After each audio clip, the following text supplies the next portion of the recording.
In the heart of Babylon, 3 young men stood far from home. Shadrach, Meshach, Abednego. They weren't warriors. They weren't kings. They weren't even free. They were captives, young men taken from Jerusalem after their nation fell. To Babylon, they were just foreign boys with strange names and strange beliefs. But God saw something different. King Nebuchadnezzar ruled with power and pride.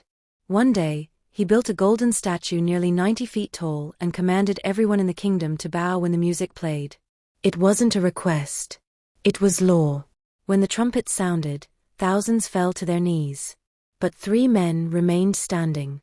Shadrach, Meshach, and Abednego stood like small trees in a storm of bending bodies.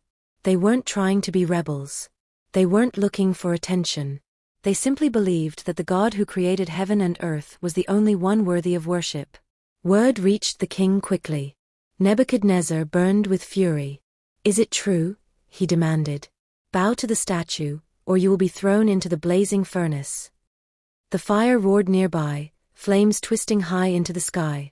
The heat was so intense that even standing close made soldiers sweat. The 3 young men answered calmly, "King, we do not need to defend ourselves. Our God is able to save us from the furnace. But even if he does not, we will not bow."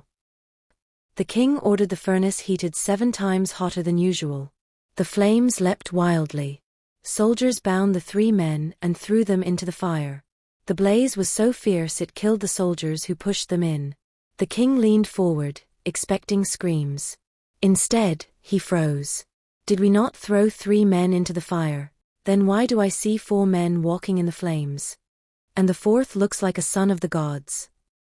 Inside the furnace, the fire that was meant to destroy them became a place of divine presence.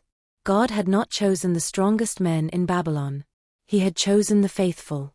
Nebuchadnezzar rushed to the furnace. They stepped from the flames. Not a hair was singed.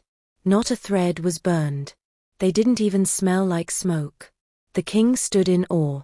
"Praise be to the God of Shadrach, Meshach, and Abednego. No other God can save in this way." 3 captives. 3 unlikely heroes. God used them, not because they were powerful, but because they were faithful. And sometimes that's exactly who God chooses.